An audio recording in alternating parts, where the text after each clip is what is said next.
não combinam, né?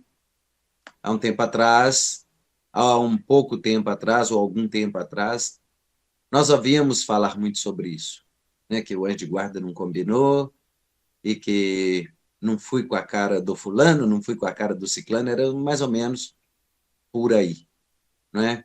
O assunto que talvez seria o assunto em questão é incompatibilidade de gênero. Nesse caso, esse assunto é excelente, né? Nesse caso, nós vamos entender o quê? Duas naturezas, né, que o ser humano é composto, né, de, como eu já disse, né, de três dimensões, e a natureza humana, né, cada um recebeu de Deus, né, uma natureza, digamos, cada um vai se comportar de acordo com o, o gênero, conforme nós nascemos. Cada um de nós vamos comportar de uma forma.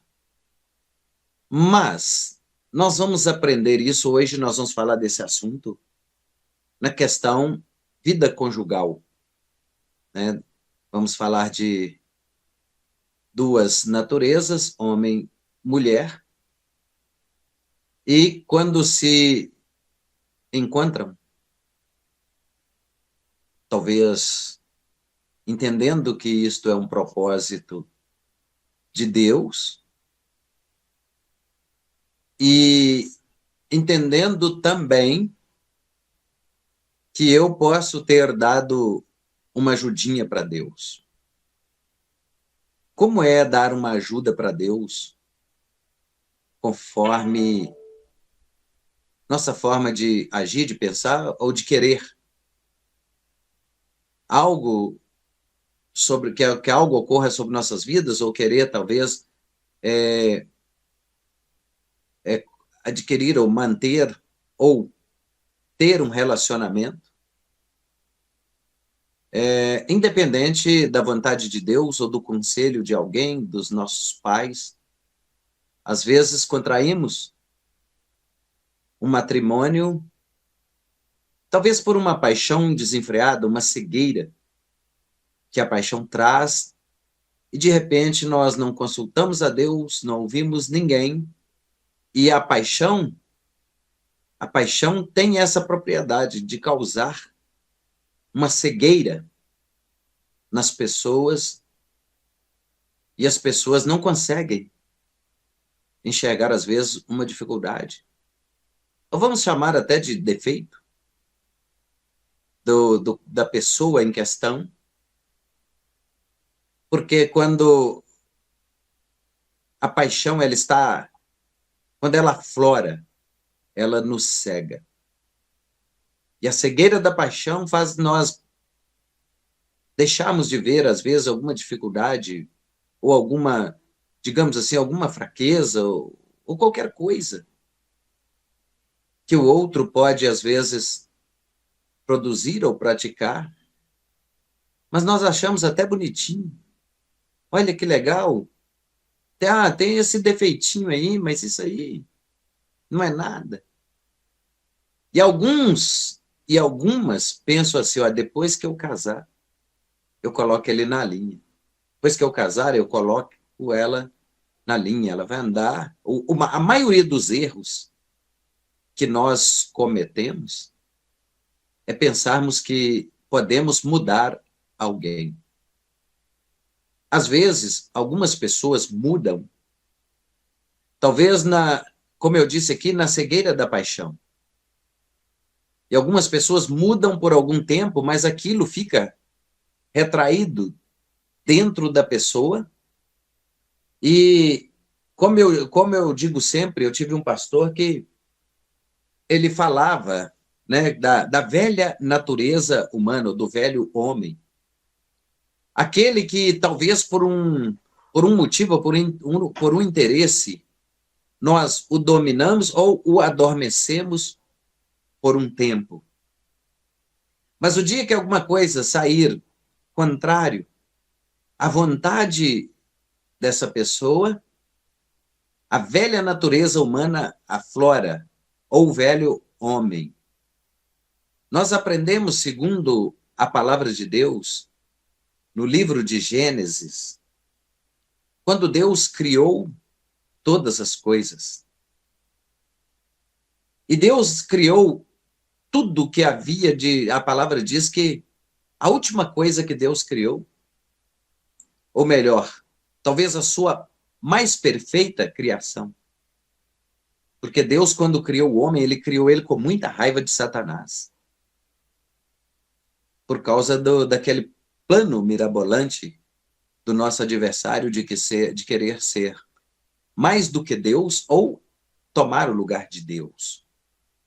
Então Deus agora o destituiu da sua glória, Deus o derribou e ele caiu por terra. Então, quando o nosso adversário caiu por terra, Deus falou, vou fazer algo melhor e mais perfeito do que você. Então Deus cria o homem após criar todas as coisas. Então a palavra diz que Deus cerrou de uma das costelas do homem e formou e criou a mulher. E a palavra diz que o Senhor trouxe a mulher e entregou ao seu marido. Ou seja, até no princípio, na criação, a mulher não foi, digamos, encontrada, perdida, por aí para que alguém achasse. Não foi assim. A palavra diz que Deus tirou de uma das costelas do homem e criou a mulher e a trouxe e entregou ao seu marido. E o marido, então, quando recebeu a mulher, ele liberou uma palavra profética, dizendo, esta agora é ossos dos meus ossos, sangue do meu sangue, carne da minha carne. Esta será chamada varoa, ou mulher. Então, quando Jesus deixou claro para nós, e também o apóstolo Paulo, que a partir do momento que a pessoa, homem e mulher, contrai o matrimônio, os dois passam a ser uma só carne. Quando o marido ofende a sua esposa, ele está ofendendo a si mesmo. Ele está maltratando a si mesmo. Se ele maldisser a sua esposa, ele está se amaldiçoando a si mesmo. A mesma coisa a esposa. Quando ela amaldiçoa ao seu marido, ela está se amaldiçoando a si mesmo. Então, os dois agora se tornam uma só carne. O marido tem que coabitar com a sua esposa como vaso mais frágil, dando a honra devida a ela. E a esposa tem que coabitar com seu marido, entendendo que ele é o cabeça da família, assim como Cristo é o cabeça da igreja, e o marido não tem o poder de humilhar, de maltratar ou de agredir pelo fato de ela ser o vaso mais frágil. Por quê? Fazendo isso, ele está agredindo a si mesmo. E a palavra de Deus diz, maridos, quando vocês maltratam e ofendem as suas esposas, as suas orações não são ouvidas. Mas Salomão falou uma coisa que é interessante. Ele disse que o homem que tem uma mulher rixosa, é melhor ele morar na casa do cachorro. Porque se ele for morar na casa do cachorro, é melhor do que ele viver com uma mulher encrenqueira, que às vezes vai produzir confusão sem razão por qualquer motivo. Então a palavra nos ensina o quê? A nos colocarmos no lugar um do outro. Quando nós aprendemos isso, a gente vive muito bem e vive melhor. Quando nós aprendemos a nos colocarmos no lugar um do outro. Então, quando Deus entrega a mulher ao seu marido, ele agora disse que os dois se tornam, segundo a palavra, os dois se tornam uma só carne. Mas, lá no jardim, mesmo lá no jardim, eles receberam uma visita que era indesejada, talvez inesperada, e que talvez não deveriam ter recebido. Quem recebeu essa visita? Eva. Eva poderia ter expulsado o visitante e não aceitado a sua interferência? Podia. Mas ela deu ouvidos à serpente. Então, houve uma interferência ali no jardim. Então, quer dizer, vamos entender, a inocência e a santidade, que foi a proposta de Deus na criação, foi violada, a confiança foi quebrada, e através daquela interferência, muita coisa ruim passou a acontecer na Terra. Muita coisa ruim passou a acontecer na Terra. Então, hoje, nós vamos ver o quê? Qual que é o assunto, né? É o 10º sinal de possessão e opressão maligna. Vida sentimental instável.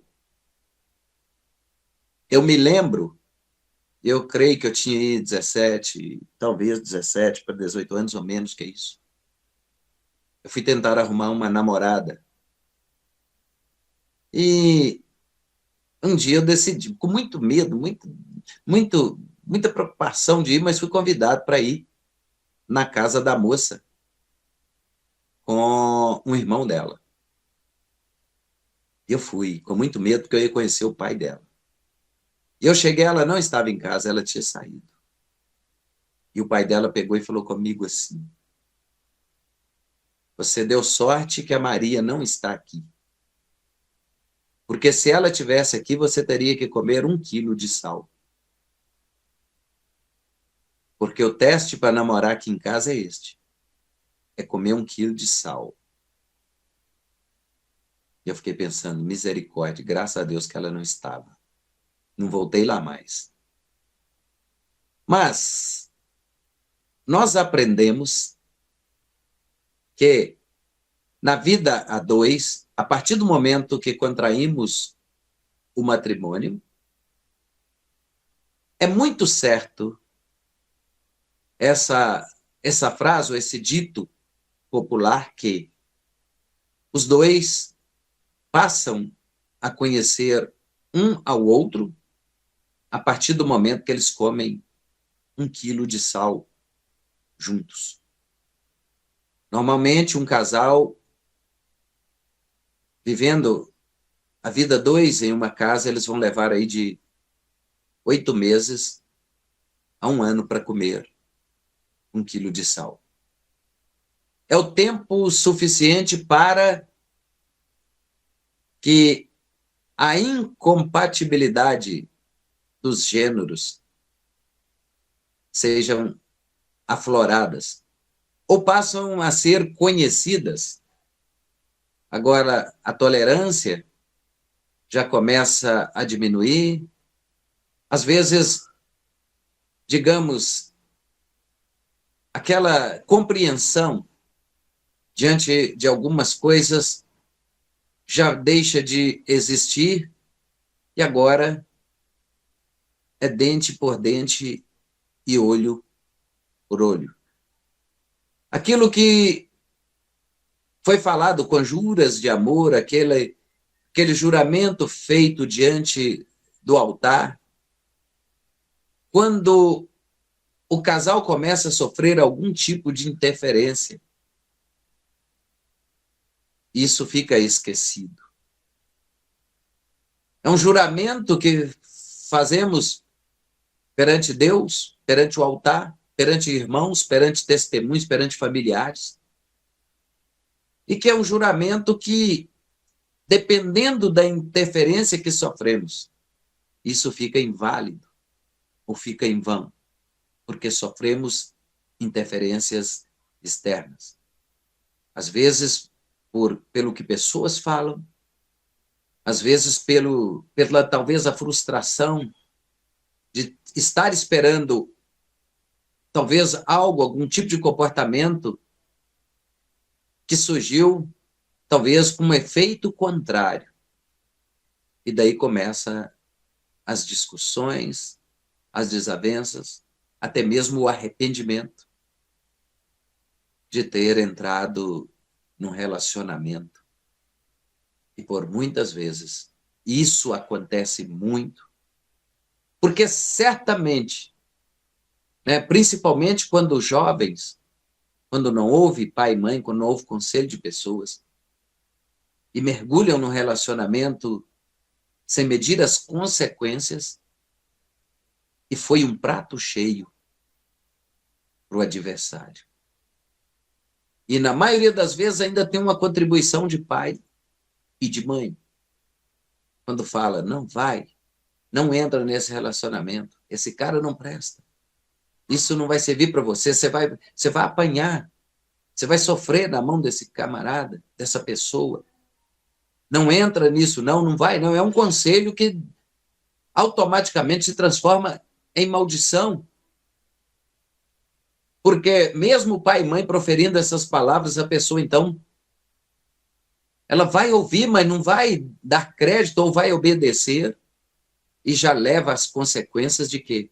Das palavras que foram proferidas contrária ao relacionamento proposto. E como que o nosso inimigo trabalha nisso aí? Exemplo, quando nós pensamos na nossa juventude, na nossa infância,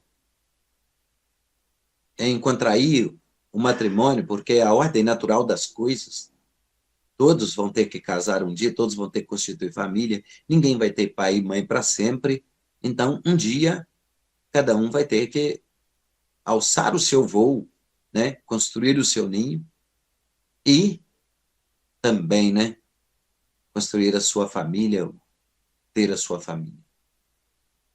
Isso é a ordem natural das coisas, vai acontecer com todos. Só que tem um detalhe. Onde o adversário entra nisso aí? Primeiro lugar, quando nós queremos ou iniciamos um relacionamento e achamos que aquilo ali é o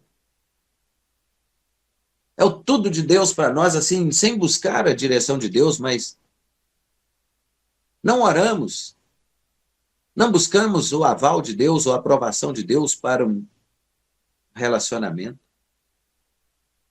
E quando pensamos que não, nós estamos mergulhados num relacionamento tóxico, onde a incompatibilidade impera e o inimigo está tirando proveito nisso. De que forma? Como nós vamos ver nos noticiários, falando sobre feminicídio. A pessoa que entra num relacionamento sem medir as consequências, sem conhecer a outra pessoa. E a parte, o vaso mais frágil, como eu disse aqui, é que vai sofrer as consequências, as agressões, os maus tratos, os xingamentos, os palavrões e mais do que isso. A agressão física e até morte. É o que nós presenciamos. Então, olha só, eu, para a glória do Senhor, eu já fiz 55 casamentos. E eu não tenho notícia, até hoje, de alguém ou de algum que houve, que separou. Só que tem um detalhe. Já tive problemas de essa incompatibilidade aflorar. Então, quer dizer, haver desentendimentos, confusão, briga, até ameaça de separação. E eu fui lá. Em todos que tiveram problema, eu fui lá. Já fui em vários e nunca mais voltei. Não precisou. Mas eu sempre falava, ia lá e falava, olha assim, de todos os casamentos que eu fiz, os que estão dando problemas é vocês. Quem está sofrendo interferência externa aí é vocês. E até hoje nenhum separou e não vem avacalhar meu negócio, não. Eu apresentei vocês diante do altar, apresentei vocês a Deus como uma família que seria constituída com o aval de Deus, com a bênção de Deus e com a proteção de Deus. Então, espera aí, vamos conversar aqui. Agora é o seguinte, quanto tempo vocês namoraram? X tempo. Não deu tudo certinho? Não sonharam juntos? Não planejaram juntos? Não é? Não fizeram aqui, às vezes, algum tipo de aventura juntos e querendo que dê certo, agora casou? Nem acabaram de comer 1 quilo de sal, já está tendo problema por aí? Não, vamos organizar as coisas. E mais do que isso, nós precisamos ser testemunhos. Por quê? Dentro das 4 paredes, o que é discutido dentro das 4 paredes, entre um casal, às vezes assunto que não precisa ser, e nem tem necessidade de ser externado. Só que tem um detalhe. O próprio profeta Jeremias deixa isso registrado na palavra. Andarão 2 juntos, se não estiverem de comum acordo? O mundo, né, transformou ou modificou esse versículo, mas também deixa isso como lição para nós e para o próprio mundo, que diz assim, quando um não quer, 2 não brigam. Olha só. Mas se os 2 estiverem com os ânimos alterados, irmãos, uma coisa que eu vou dizer aqui, o inimigo é especialista em destruir família. Ele é especialista, é o plano, é o projeto dele. Porque quando Deus criou o ser humano, Deus criou com raiva do diabo. Então, em primeiro lugar, o que ele quer? Fazer com que as pessoas, além de sofrerem, percam a salvação em Cristo Jesus. Porque, olha, quando a gente vê no noticiário, um pai de família que mata a esposa, mata os filhos e depois se mata. Não tem Deus, nunca teve Deus nesse negócio. Mas nós precisamos entender que nessa incompatibilidade vai ter alguém com os ânimos alterados e alguém que diz que não leva desaforo para casa. E aí está gerado o choque. Está feita a confusão e, na maioria das vezes, os filhos, que não tem nada, não tem culpa, não tem nada a ver com isso, é que vai pagar o preço, talvez por uma ilusão, sei lá, uma paixão, que de repente se transforma uma situação de ódio, né? De repente, eu sempre observo muito isso na convivência com as pessoas. Eu observo muito isso. Então, o comportamento das pessoas é assim. Quando a pessoa, né, se expressa, né, diante de outra pessoa, né, declarando a sua devoção, a sua amizade, aquela coisa toda, e de repente aquilo vira ódio. Por qualquer motivo. Talvez por uma simples situação, aquilo se transforma em ódio. Eu me lembro, quando eu era criança, eu ouvi meu pai, eu cresci ouvindo meu pai, sabe? Quando meu pai sempre aconselhava minha mãe assim, olha, não fica indo muito na casa das pessoas, porque naqueles tempos, né, a gente não tinha televisão, mal quando tinha era um rádio, não tinha celular, não tinha zap, tinha nada. Então, normalmente as pessoas iam na casa das pessoas. E aí o que acontece? Quando uma pessoa pegava ir muito na minha casa, às vezes ficava lá conversando com minha mãe, às vezes meu pai ficava de longe observando, e eu passei a observar também. Irmãos, meu pai falava assim, tá vendo essa amizade aí? Não dou 20 dias, isso vai transformar numa confusão e num brigão. E era dito e feito. Por causa de quê? Nós vamos entender isso de que forma? E meu pai, mas minha mãe, olha só, por que eu estou tentando explicar isso? Por quê? Meu pai era alcoólatra, possuía um vício que o dominou a vida inteira. E eu vou dizer para vocês como ele contraiu esse vício, eu acho que eu já falei isso aqui. Meu pai, ele era uma pessoa bem empregada, trabalhava na rede ferroviária, era maquinista, e tinha um salário excelente. Na época, a rede ferroviária tinha um nome, era chamado-se Estrada de Ferro Leopoldina. E meu pai trabalhava no tempo da Maria Fumaça. E tinha um bom salário, etc. Quando ele chegava numa loja assim, o pessoal faltava descer as coisas da prateleira para ele comprar, tinha crédito e tudo mais. Mas um dia, e quando era solteiro, né, era um rapaz cobiçado, as moças queriam casar com o meu pai. E a minha mãe disse que pouco depois que eles casaram, ele passou em uma encruzilhada. Ele encontrou uma obra de macumbaria lá, um despacho feito, alguma coisa lá. E o que ele pôde quebrar, ele quebrou garrafa de cachaça, aqueles negócios que ele estava falando, deu pedrada, perdão, e quebrou aquilo tudo. E tinha cigarro, e tinha bebida, e ele não bebia e nem fumava. Pois a partir dali, meu pai, ele conseguiu adquirir um vício que o dominou pela vida toda. Agora você pode me perguntar, mas o que tem a ver o seu pai quebrar aquilo que está lá na encruzilhada? Eu respondo.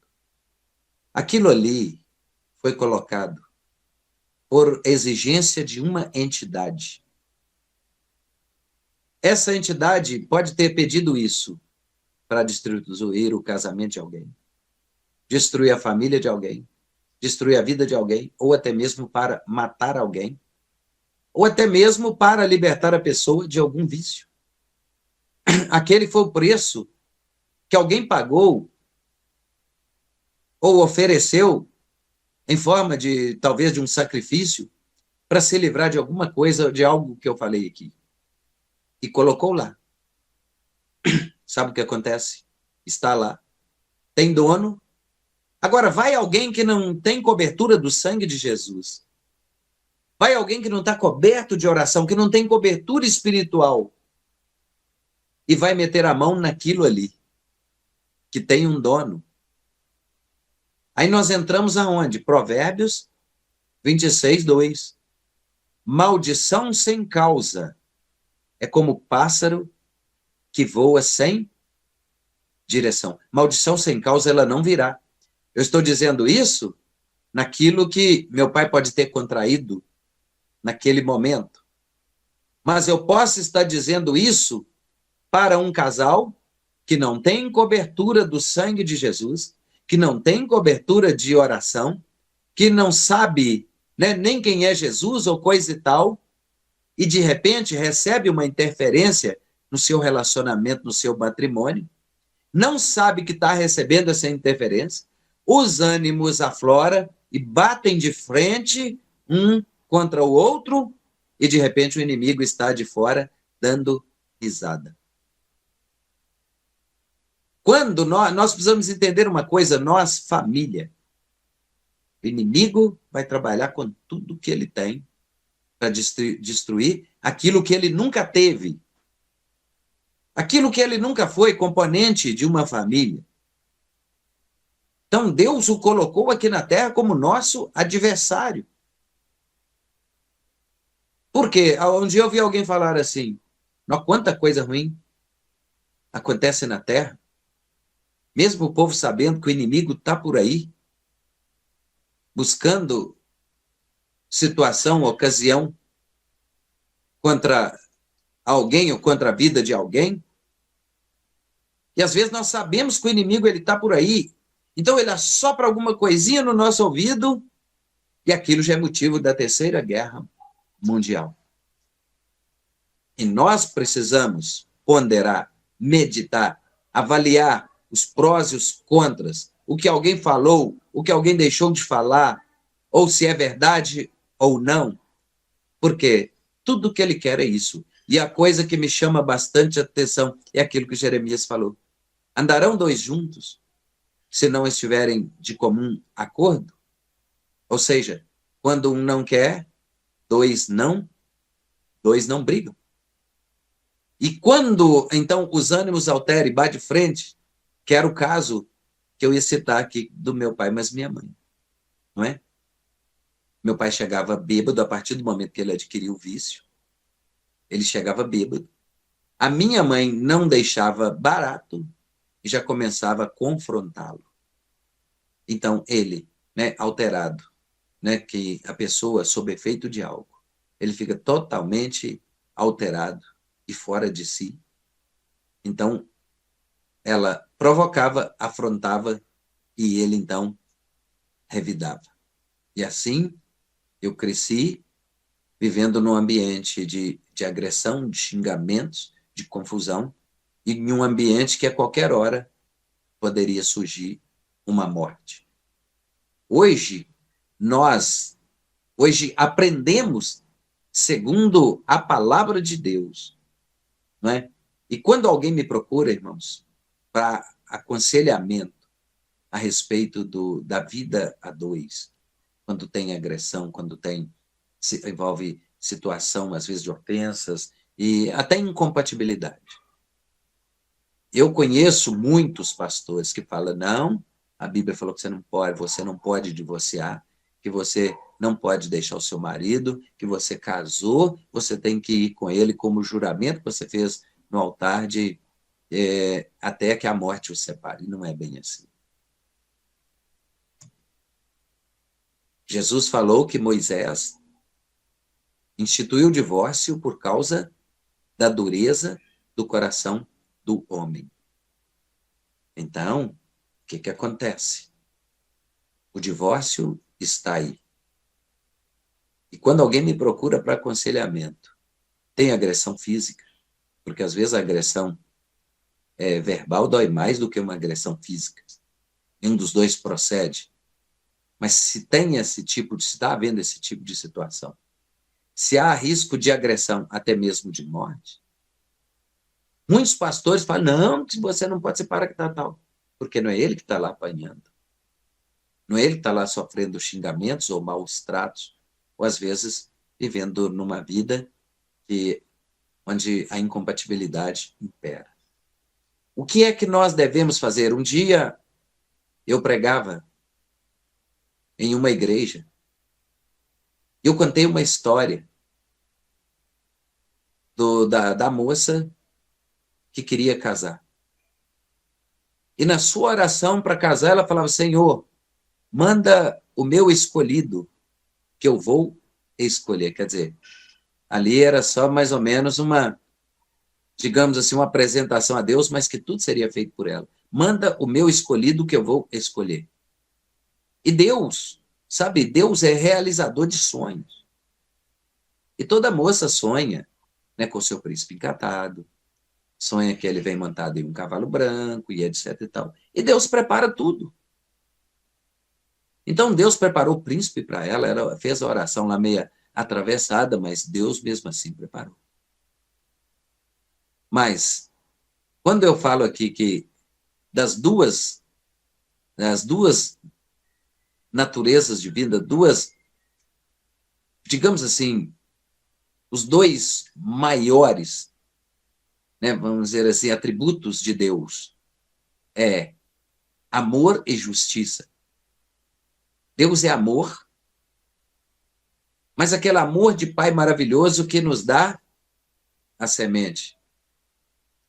Então, cada semente na mão de cada um vai ser semeada, e cada um vai colher aquilo que plantou, aquilo que semeou, a semente que semeou, a intenção da sua semente. Mas ele também é justiça. E o que significa a justiça de Deus?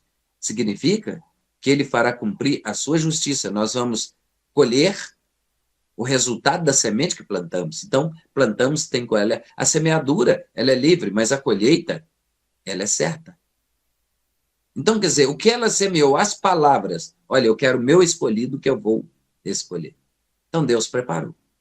Então, quando o príncipe vem montado no cavalo, o inimigo já começa por aí querendo fazer o estrago na família que está prestes a se constituir. Então, quando o príncipe vem montado no cavalo, o inimigo que está lá na moita, que não quer ver a felicidade dessa jovem ou da família, ele dá um susto no cavalo. E o príncipe cai do cavalo. Mas o cavalo não espera e vai embora. E quando é de longe, a moça olha assim e de repente ela vê o quê? O cavalo. Mas as vistas não estão ajudando. Então, quer dizer, ela disse, o meu príncipe está chegando ali. O meu escolhido que eu escolhi está chegando ali. E ela vai e casa com o cavalo. E passa o resto da vida sofrendo patada, coice, chifrada, maus tratos. E tudo de ruim. Que, vamos dizer, o cavalo é um animal excelente, maravilhoso. Mas a representação do cavalo aqui é a ignorância, a burrice, é maus tratos, é o engano, é força bruta, que é essa representação. Então, quando o príncipe chega, já é tarde. A moça já casou com o cavalo. E um dia eu estava pregando numa igreja e falei sobre esse assunto. Aí, a moça, assim, e um homem de 2 metros de altura do lado dela. Ela falou assim, ô pastor, e se eu tiver casado com o cavalo? E eu pensei, e agora? Mas o Espírito Santo me trouxe uma revelação na hora. Eu disse a ela assim, o meu Deus é especialista em transformar cavalo em cordeiro. E eu me saí bem nessa, ajudado pelo Espírito Santo, é lógico. Mas aí, meus queridos, o que acontece hoje para nós vivermos bem? Sabendo que quando Jesus falou com seus discípulos, assim que ele começou a ascender aos céus, o que ele falou para os seus discípulos? Mas recebereis poder. Que poder é esse? Poder de compreender, poder de ajudar, o poder de estar junto, o poder de ser compatível, o poder de tolerar e o poder de ajudar. Isso é recíproco, mas recebereis poder, não é? Se nós estudarmos a palavra poder, power, no inglês, né? Dunamis, no latim, poder de explosão, de detonação, nós vamos descobrir que nós, o crente menorzinho entre nós, é mais poderoso do que todos os demônios do inferno juntos. Esse poder, essa virtude que há de vir sobre nós, esse poder do Espírito Santo, esse poder, essa virtude que emana do Espírito Santo, vai trazer sobre nós um poder transformador, que, como nós vamos ver aqui, esse mal-estar, ou desentendimento, ou viver mal, ou as desavenças em família, é um dos sinais de opressão, de possessão malignos, mas a palavra diz o que? Mas recebereis poder. ao descer sobre vós o Espírito Santo de Deus. Talvez a gente pense assim, não, como eu consegui superar isso? Como eu passei por isso? Como essa situação era desfavorável, desagradável, e Deus nos deu a capacidade da compreensão e de ajustarmos e vivermos as coisas juntas e passarmos por essa situação e nos perdoarmos e perdoar um ao outro e entender a dificuldade um do outro. Então ele fala, e sereis minhas testemunhas. Sabe por quê, meus irmãos? Eu falo isso de mim aqui, né? Quem já veio aqui, quem conhece, sabe que a minha casa é alta. Hoje é uma creche, é uma escola do lado da minha casa, né? O meu vizinho mais próximo aqui. Mas coisa aí de 25 anos, 27 anos atrás, aqui em casa tinha essas discussões, essas situações desagradáveis, e os vizinhos escutavam, a ponto de me chamar para conversar, ou tentar apaziguar as coisas, etc. Então, quando Jesus fala, sereis minhas testemunhas, ele está dizendo aonde? Em Jerusalém, dentro da nossa casa, não é? Dentro de casa, tem gente nos observando.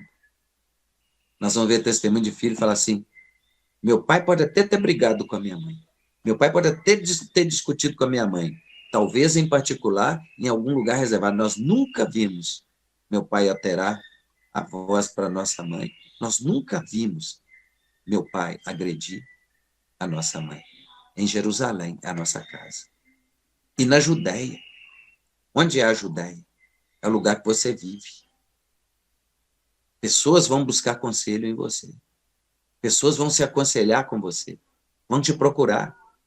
Talvez não baterão na sua porta, mas hoje, com as redes sociais, pessoas vão te procurar para pedir oração, ou talvez para um desabafo.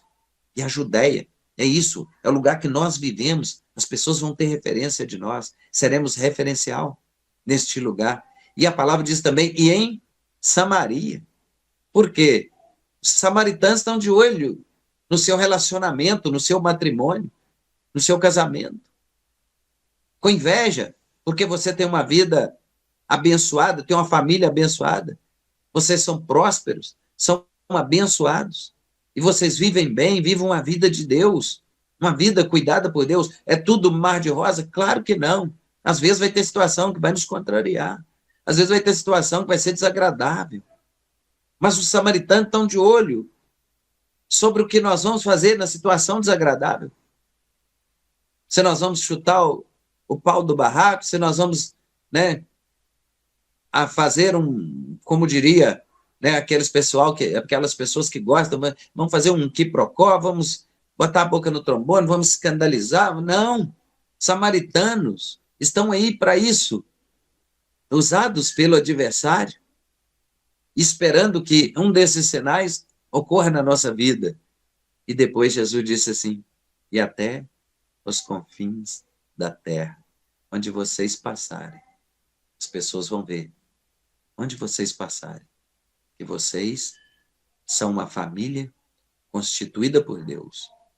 Talvez, no princípio, não foi, digamos, os gêneros não batiam, mas a transformação do Espírito Santo agora fez com que nós viéssemos ter o quê? Domínio próprio. Esse domínio próprio é que nos faz, às vezes, refletirmos, pensarmos, antes de responder ou falar algo que pode ferir pessoas ou princípios.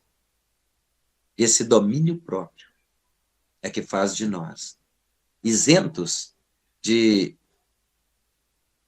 esse sinal, que pode ser um sinal de opressão e possessão malignos. Talvez antes de conhecermos isto através da palavra, ou através de uma ministração, talvez vivemos isso, como foi o meu caso. E nós não estávamos nem aí para o que as pessoas iam pensar, para o que o mundo ia pensar. não é? Mas não é isso que Deus quer. Então, se Deus nos escolheu para sermos a diferença nessa terra, aí nós temos que ter ciência de que somos escolhidos de Deus para sermos a diferença nesta terra, mas que também temos um adversário, um inimigo declarado, que nunca teve família, que fazia parte da melhor e a maior família que já existiu em todos os tempos. Mas ele não se portou, não se comportou como membro ou componente de uma família. E foi deserdado, né? Ele foi destituído da glória de Deus. Tudo que ele tinha. Quando você lê Isaías, né, 14, Ezequiel 28, você vai ver quem ele era. E que toda a preciosidade era dele. Ele andava sobre as pedras afogueadas. Tudo era dele. Deus, né, criou tudo e entregou a ele.